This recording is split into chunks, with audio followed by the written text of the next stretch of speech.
नमस्कार समस्त को सारा यूट्यूब चैनल को आपण मानक स्वागत जनाऊँ आपणकर प्रिय मिनती देखु इतिहास उपरे मु आपण मानक पई जिके नहीं आसी राजा महाराजा मानक उपरे बा तांको विषय रे आपण माने बहुत किछि पढ़िथिबे किंतु पढ़िबा अपेक्षा बा शॉर्ट क्वेश्चन को आमे जेते बाहर करबा लंगरू सेतिकी शीघ्र मन रहे। तो आशा करी समस्त को भिडटी भल लगे समस्ते शेष जाए देखु आउ जो मैंने चैनल नुआ अच्छा से मैंने चैनल को सब्सक्राइब कर दिंतु। तो डेरी नक चलतु स्टार्ट करवा।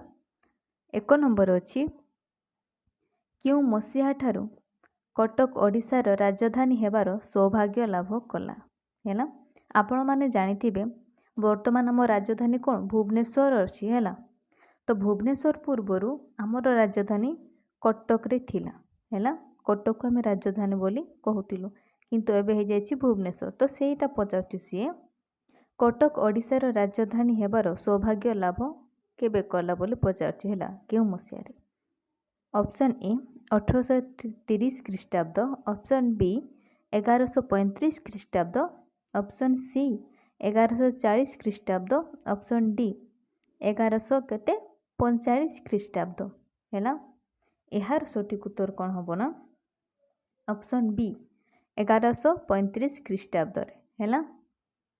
2 नंबर चोडगंग देव क्यों धर्म ग्रहण करथिले। ऑप्शन ए बौद्ध धर्म, ऑप्शन बी जैन धर्म, ऑप्शन सी सिख धर्म, ऑप्शन डी वैष्णव धर्म है।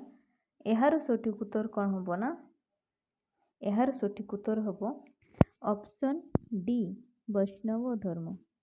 देखंतु पूर्व वीडियो रे आपण किछि प्रश्न छाड़ी देथिली बा प्रश्नर उत्तर मु कहि नथिली आपण माने कमेंट माध्यम रे दे नांती। जदि केही वीडियो को देखुछंती ताहले तार उत्तर दे देबे कमेंट माध्यम रे जदि जानछंती है। 3 नंबर अछि चोडगंग देव सीमांचमल ठारे केउ मंदिर निर्माण करथिले। प्रश्न को अर्थरे पढ़िबा। चोडगंग देव सीमाचलम ठारे केउ मंदिर निर्माण करथिले। ऑप्शन ए शिव मंदिर, ऑप्शन बी राम मंदिर, ऑप्शन सी विष्णु मंदिर, ऑप्शन डी राजा रानी मंदिर है। यार सठिक उत्तर कौन हम ना जदि जानते दे देबे कमेंट माध्यम रे। यार सठिक उत्तर हम ऑप्शन सी विष्णु मंदिर। विष्णु मंदिर को ना सीमाचलम ठारे निर्माण करथिले। तापर देखिबा 4 नंबर। 4 नंबर रे कोन अछि ना जगन्नाथ मंदिरर पूर्व पार्श्वरे थिबा अरुण स्तंभर उच्चता केते।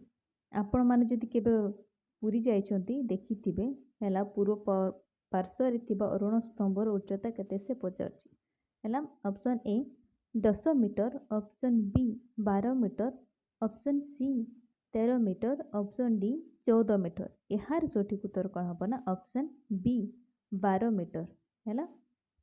5 नंबर अच्छी तृतीय अनंग भीमदेव क्यों देवंकर भक्त थे। आपण मैंने जानते आगुरु राजा माने है जदि राजांकर पुओ 2-3टा थे तांको कौन से गोटे ना को प्रथम द्वितीय तृतीय करी दिया जाउतला है।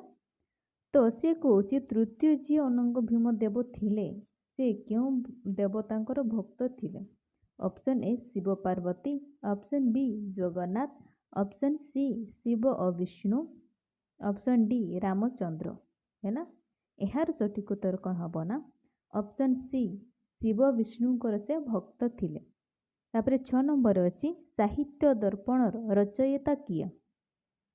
ऑप्शन ए विश्वनाथ कविराज है Vishwanath Kaviraj, option B Kalidas, option C Vishwanath Kar, option D Radhanath राय है।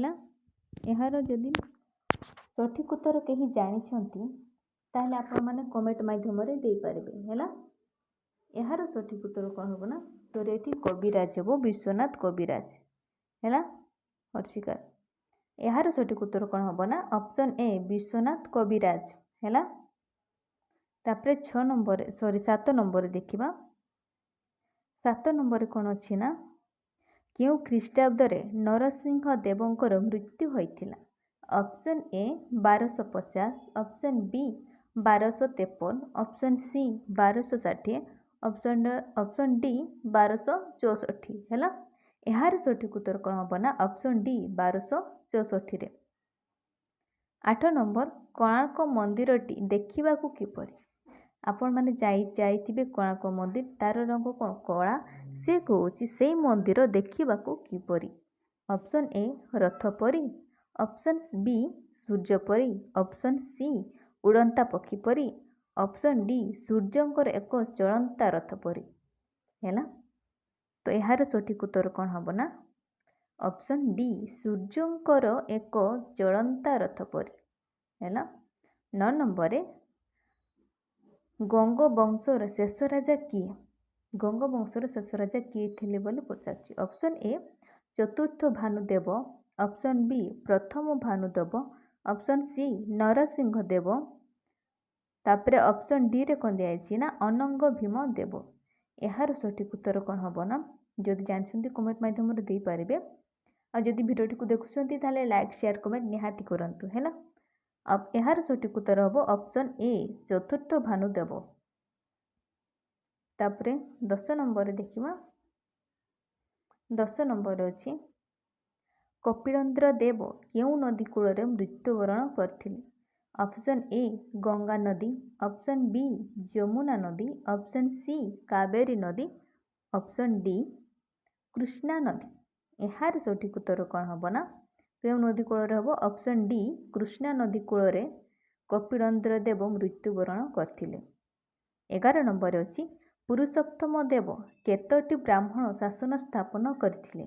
ଅପସନ୍ ଏ 10ଟି, ଅପସନ୍ ବି 12ଟି, ଅପସନ୍ ସି 14ଟି, ଏଠି 15 ହେବ, ଡିରେ 15 ହେବ ହେଲା। କେତେ ହେବ? 15 ହେବ। ତ ଏହାର ସଠିକ୍ ଉତ୍ତର କ'ଣ ହେବ ନା ଅପସନ୍ କେତେ ଯଦି ଜାଣିଛନ୍ତି ଦେଇପାରିବେ ଆପଣମାନେ। ଟିକେ ଭୁଲ ହେଇଗଲା, ଏଠି 16 ହେବ, 14 ନୁହଁ 16 ହେବ ହେଲା। ଏଠି 16 ହେବ, କିନ୍ତୁ ଏହାର ସଠିକ୍ ଉତ୍ତର କ'ଣ ହେବ ନା ଅପସନ୍ ଡି 16ଟି ହେବ ହେଲା। କ୍ଷମା କରିବେ, ଟାଇପିଂ ଟିକେ ଭୁଲି ଯାଇଛି। 12 ନମ୍ବର ଅଛି ପ୍ରତାପରୁଦ୍ର ଦେବ କେଉଁ ଧର୍ମ ଗ୍ରହଣ କରିଥିଲେ? ପ୍ରତାପରୁଦ୍ର ଦେବ କେଉଁ ଧର୍ମ ଗ୍ରହଣ କରିଥିଲେ? ଅପସନ୍ ଏ ଜୈନ ଧର୍ମ, ଅପସନ୍ ବି ବୌଦ୍ଧ ଧର୍ମ, ଅପସନ୍ ସି ଶୈବ ଧର୍ମ, ଅପସନ୍ ଡି ବୈଷ୍ଣବ ଧର୍ମ। ଏହାର ସଠିକ୍ ଉତ୍ତର କ'ଣ ହେବ ନା ଅପସନ୍ ଡି ବୈଷ୍ଣବ ଧର୍ମ ହେଲା। ତାପରେ ଦେଖିବା 13 ନମ୍ବର। 13 ନମ୍ବରରେ କ'ଣ ଅଛି ନା ଭୋଇ ବଂଶକୁ ଗାଦିଚ୍ୟୁତ କରି କେଉଁ ଶେଷ ସ୍ୱାଧୀନ ହିନ୍ଦୁ ରାଜା ଶାସନ ଭାର ଗ୍ରହଣ କରିଥିଲେ? Option A Mukunda Deva, option B Prataparudra Deva, option C Narasimha Deva, option D Ananga Bhima Deva ହେଲା। ଏହାର ସଠିକ୍ ଉତ୍ତର କ'ଣ ହେବ ନା ଅପସନ୍ ଏ ମୁକୁନ୍ଦ ଦେବ କ'ଣ ଶାସନ, ସେ ହିନ୍ଦୁ ରାଜା ଯିଏକି ଶାସନ ଭାର ଗ୍ରହଣ କରିଥିଲେ ହେଲା। 14 ନମ୍ବର ଓଡ଼ିଶାର କେଉଁ କବି ବ୍ରିଟିଶ ସରକାରଙ୍କର ଦ୍ୱାରା ରାୟ ବାହାଦୁର ଉପାଧି ପାଇଥିଲେ ହେଲା?